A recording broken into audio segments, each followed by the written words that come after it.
Online ক্লাসে আগ্রহী বিদ্যার্থী ও শিক্ষার্থীবৃন্দ, তোমাদের স্বাগত। বিশেষ করে স্নাতক দ্বিতীয় বর্ষের ছাত্রছাত্রীদের উদ্দেশ্যে আজকের ওই অনলাইন ক্লাস। প্রিয় শিক্ষার্থীবৃন্দ, আমি মেহেদি হাসান, কলিয়ারচর সরকারি কলেজ। আজ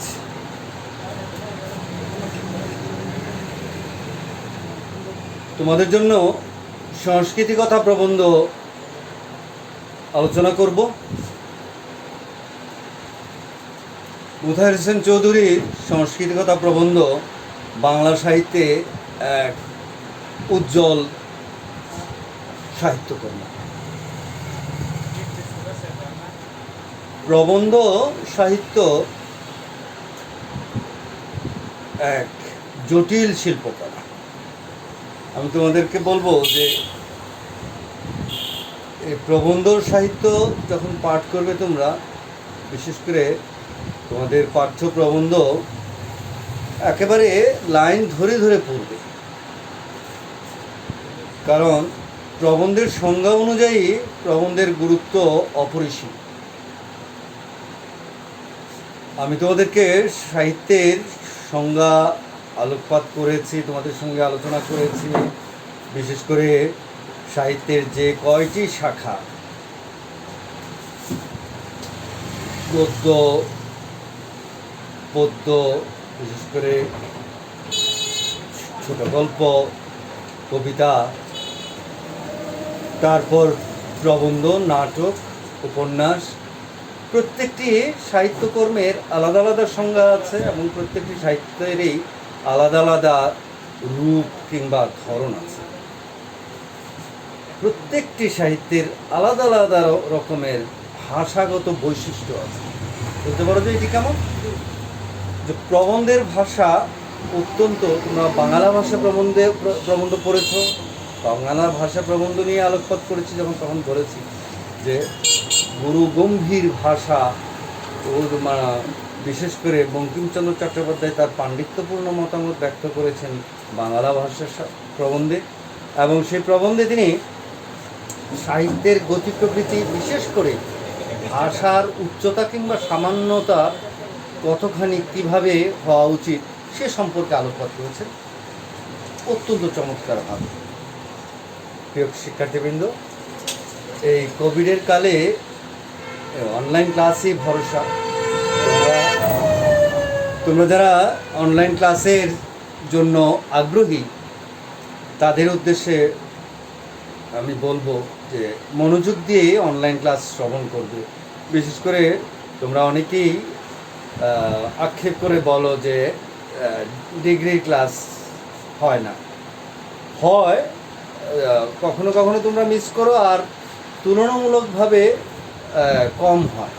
তোমরাও কতখানি মনোযোগী আমি অতীতের ক্লাস থেকে অবশ্যই সেগুলোর পর্যালোচনা করলে দেখতে পাই যে আসলে ক্লাস তো তোমাদের উদ্দেশ্যেই দেওয়া হয়। তোমরা যদি আগ্রহী হয়ে ওঠো, আমার ক্লাসের সংখ্যা ক্রমশ বেড়ে যাবে, এটি নিশ্চিত করে বলবো। তো আশা করছি এখন থেকে তোমাদের আগ্রহ আরও ত্বরান্বিত হবে। তো বলছি সংস্কৃতিকতা প্রবন্ধের আলোকে মোতাহার হোসেন চৌধুরী সম্পর্কে। মোতাহার হোসেন চৌধুরী বাংলা সাহিত্যে একজন বিদগ্ধ পণ্ডিত ব্যক্তি। আমার যতখানি সাহিত্যে আমি অবগাহন করেছি, যতখানি আমি সাহিত্যে মনোনিবেশ করেছি, সেখান থেকে বলছি, সেই অভিজ্ঞতা থেকে বলছি যে মোতাহার হোসেন চৌধুরীর সংস্কৃতির কথা আমার দেখা, আমার পঠিত প্রবন্ধের মধ্যে অন্যতম একটি বিশিষ্ট প্রবন্ধ আমি বলবো, এবং বিশেষভাবে পাঠযোগ্য, এবং প্রত্যেকটি শব্দ এই প্রবন্ধের অসাধারণ বাণী ভঙ্গিমায় উচ্চারিত হয়েছে। আমি যদি বলি তোমাদেরকে যে সংস্কৃতি কথা প্রবন্ধে মোতাহার হোসেন চৌধুরী কী বলতে চেয়েছেন, তিনি বলতে চেয়েছেন যে সংস্কৃতি কি, কিভাবে সংস্কৃতিবান হওয়া যায় এবং সংস্কৃতির পরিধি কী। তো প্রথমে যদি বলি যে প্রবন্ধ কাকে বলে, প্রকৃষ্ট বন্ধনে আবদ্ধ যে শিল্পকর্ম তাকে প্রবন্ধ বলে। প্রকৃষ্ট মানে ভালো, উৎকৃষ্ট, প্রকৃষ্ট। এই ভালোর এই যে তিনটি মানে কি বলবো যে পর্যায়, অর্থাৎ ডিগ্রি, ইংরেজিতে ডিগ্রিতে ইয়া করলে পরে দেখা যায় যে এই তিনটি পর্যায় থাকে। আমরা অ্যাডজেক্টিভের এই তিনটি পর্যায় দেখতে পাই। গুণ, বিশেষ করে তোমার ভালো, ভালো মানে কি, দুধ খুবই ভালো খাবার, ঠিক আছে। যদি তা থেকে ঘি হয় তাহলে সেটি কি, সেটি হচ্ছে উৎকৃষ্ট। ঘি থেকে সরি দুধ থেকে যদি মাখন হয় তাহলে সেটি উৎকৃষ্ট। আর মাখন থেকে যখন আবার এটিকে উত্তপ্ত করে যখন ঘিতে পরিবর্তন করা হয় তখন এই মাখনেরও কিয়দাংশ সরে যায়, ঘিয়ের পরিমাণ কমে যায়। তার মানে কি, ছেঁকে ছেঁকে ছেঁকে ছেঁকে একেবারে প্রকৃষ্ট পর্যায়ে পৌঁছে। তার মানে ভালোর পরে দুধ ভালো, বাটার কিংবা ঘি মাখন হচ্ছে উৎকৃষ্ট, আর উৎকৃষ্টের চেয়েও উৎকৃষ্ট যাহা তাহাই হচ্ছে প্রকৃষ্ট। তার মানে হচ্ছে মাখন ছেনে কিংবা জাল দিয়ে কিংবা তাকে প্রক্রিয়াজাত করে তারপর করা হয় ঘি, সেটি হচ্ছে প্রকৃষ্ট। তার মানে সাহিত্যের এই যে প্রবন্ধ শিল্পকর্ম সেটি হচ্ছে প্রকৃষ্ট শিল্পকর্ম, প্রকৃষ্ট মানের শিল্পকর্ম হচ্ছে প্রবন্ধ। আমি বুঝাতে পেরেছি, আশা করছি তোমরা বুঝতে পেরেছ যে প্রকৃষ্ট বন্ধনে আবদ্ধ যে শিল্পকর্ম, যে সংজ্ঞাটি বলেছি সেটি হচ্ছে এরকম যে প্রকৃষ্ট বন্ধনে আবদ্ধ যে শিল্পকর্ম তাই হচ্ছে প্রবন্ধ। তো সেটি কেমন, সেটি হচ্ছে যে বাহুল্য কোনো শব্দ সাধারণত থাকতে পারে উপন্যাসে, বিস্তৃত পরিসরের বর্ণনা থাকতে পারে, কিন্তু প্রবন্ধে সেটি অনিবার্য না হলে থাকে না। গল্পে নানা রকমের ইঙ্গিত আশ্রয়ী কথাবার্তা থাকে, সেখানে কোনো শব্দ একটির জায়গা আরেকটি করা যায় হয়তো বা এরকম, কিন্তু প্রবন্ধের ক্ষেত্রে খুবই মাপা, খুবই ওজন মাফিক শব্দ প্রয়োগ করা হয়। মোতাহার হোসেন চৌধুরীর এই সংস্কৃতিগতা প্রবন্ধ যদি আমরা পাঠ করি তাহলে তোমরা দেখতে পাবে যে এই বিষয়গুলো কতখানি তিনি রক্ষা করেছেন তার শিল্পকর্ম। আমি দেখেছি যে এই প্রবন্ধের প্রতিটি লাইন এবং পরতে পরতে তিনি যা বলতে চেয়েছেন তা তো বলেছেন, এবং প্রকৃষ্ট সে বন্ধনে আবদ্ধ করেই তিনি সেই উঁচু মানের ভাষা প্রয়োগ করেই তিনি এই সাহিত্যকর্মটি রচনা করেছেন। যাই হোক, আসি, ক্লাস তো বড় হয়ে যায়, তোমরা একটু বড় হলেই মনে হয় যে তোমাদের জিবি বেড়ে যায়, এমবির পরিমাণ বেড়ে যায়, সময় বেড়ে যায়।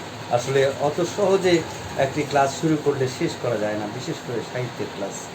তো প্রিয় শিক্ষার্থীবৃন্দ, বলি যে সংস্কৃতি কী,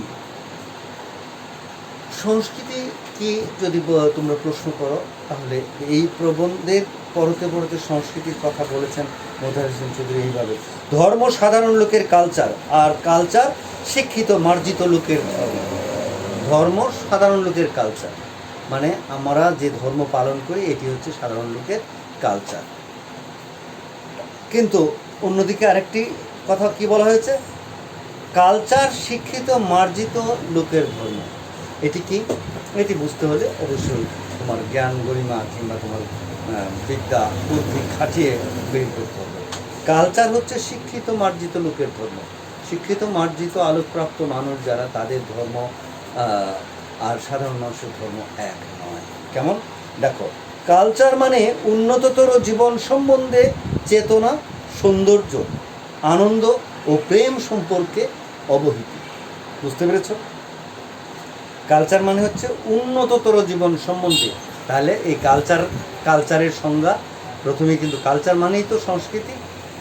তো এই কালচারের বা সংস্কৃতির একটি সংজ্ঞা এখানে দেওয়া হয়েছে। কালচার মানে প্রেম, সৌন্দর্য ও আনন্দ সম্পর্কে অবহিতি। এটি মোতাহার হোসেন চৌধুরীর মতো। তারপরে কি, সাধারণ লোকেরা ধর্মের মারফতেই তা পেয়ে থাকে। সাধারণ, প্রথম যে কথাটি বলছেন যে সাধারণ লোকেরা ধর্মের মারফতে, যেমন প্রত্যুষ শুরু হয় একেবারে প্রত্যেকেরই ধর্মকর্ম দিয়ে। আমাদের মুসলমানদের প্রত্যুষ কিংবা সকালবেলা শুরু হয় ফজরের নামাজ দিয়ে, কোরআন তেলাওয়াত দিয়ে। তারপর আমাদের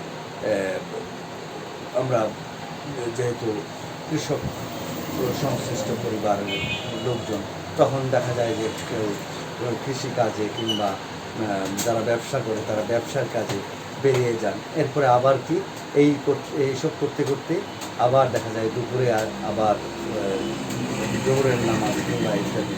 আর যারা হিন্দু আছে তাদের অবস্থাটা কি, আমরা দেখি যে প্রত্যুষে মাসিরা তুলসী তলায় জল ঢালতে উলুধ্বনির মাধ্যমে তাদের প্রত্যুষ শুরু করেন কিংবা সকালবেলা শুরু করেন।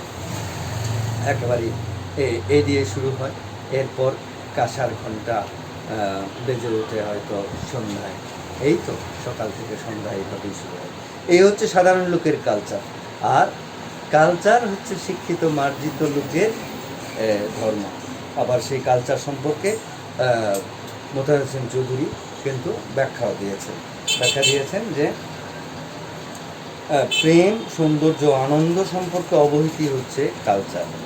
আর তা সাধারণ মানুষ কি করে, ধর্মের মারফতে তা পেয়ে থাকে।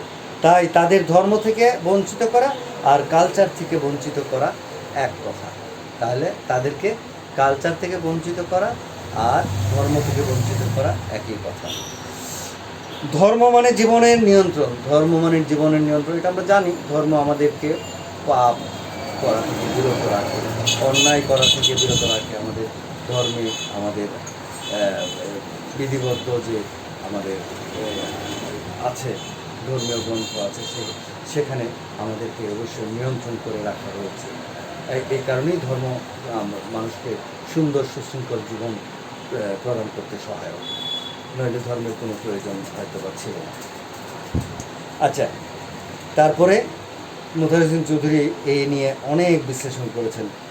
মার্জিত আলোকপ্রাপ্তরা কালচারের মারফতে নিজেদের নিয়ন্ত্রিত করে, বাইরের আদেশে নয়, ভিতরের সূক্ষ্ম চেতনায় তাদের চালক। তাই তাদের জন্য ধর্মের ততটা প্রয়োগ দরকার হয় না। বরং কাদের কথা বলেছে? মার্জিত আলোকপ্রাপ্ত মানুষ যারা, তাদের ধর্মের ততটা দরকার হয় না, বরং তাদের উপর ধর্ম তথা বাইরের নীতি চাপাতে গেলে ক্ষতি হয়। কেননা তাতে তাদের সূক্ষ্ম চেতনাটি নষ্ট হয়ে যায়। আর সূক্ষ্ম চেতনার অপর নাম আত্মা। কি বলছেন? যে তাদের উপর ধর্মীয় বিধিনিষেধ চাপাতে গেলে তাদের এই সূক্ষ্ম চেতনাটি নষ্ট হয়। এবং এই জন্য বলা হয় যে সূক্ষ্ম চেতনার অপর নাম হচ্ছে আত্মা। সাহিত্য, শিল্প, সঙ্গীত কালচারের উদ্দেশ্য নয়, উপায়।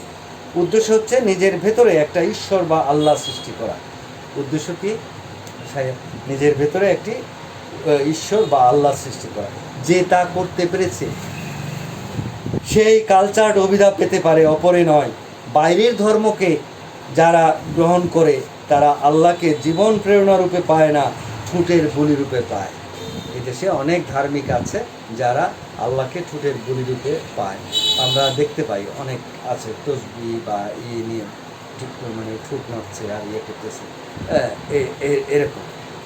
কিন্তু ভেতরে তার ধর্ম কতখানি সেটি হচ্ছে প্রশ্ন সাপেক্ষ বিষয়। তো বার্নার্ড শোর উক্তি দিয়ে তিনি বলেছেন যে beware of the man whose god is in the sky. সেই মানুষ থেকে সাবধান যার আল্লাহ আকাশে থাকে। এই যে সংস্কৃতি কথা প্রবন্ধে মোতাহার হোসেন চৌধুরী সংস্কৃতি, এই প্রবন্ধের পরতে তিনি সংস্কৃতি কী, কীভাবে সংস্কৃতিবান হওয়া যায় এ কথা বলেছেন এবং সংস্কৃতির সংজ্ঞা নানাভাবে দিয়েছেন। আমি তোমাদেরকে সহজভাবে একটি সংজ্ঞার কথা বলি, সেটি কি, যে সংস্কৃতি হচ্ছে কোনো জনপদের আচরিত জীবন ব্যবস্থা।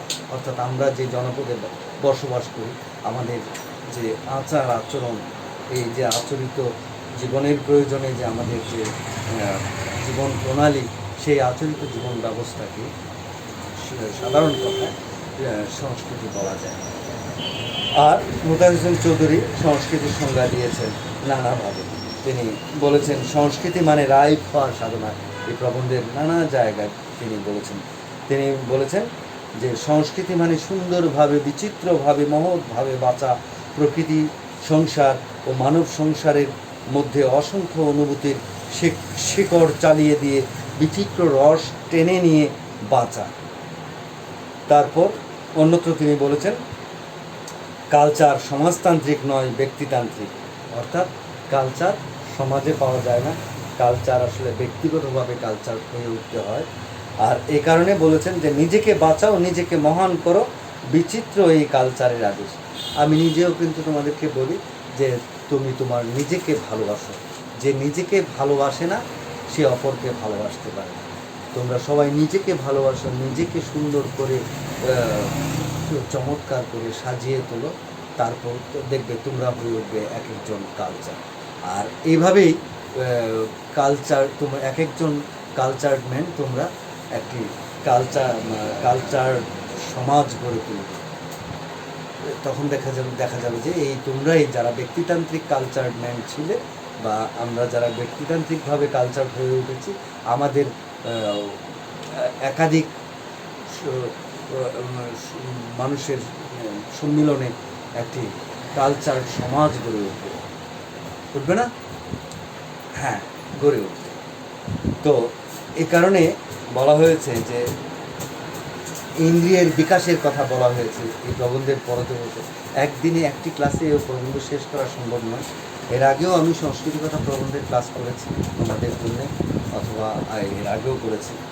যে এই প্রবন্ধে নানা জায়গায় এই সব কথা বলা হয়েছে 10-এর মধ্যে 11 হও, 10-এর মধ্যে থেকেই নিজেকে নিজের মতো করে সর্বাঙ্গ সুন্দর করে ফুটিয়ে তোলো, তাহলে কালচার হয়ে উঠতে পারবে। আর কি, সত্যকে ভালোবাসা, সৌন্দর্যকে ভালোবাসা, ভালোবাসাকে ভালোবাসা, বিনা লাভের আশায় ভালোবাসা, নিজের ক্ষতি স্বীকার করে ভালোবাসা, এরই নাম সংস্কৃতি।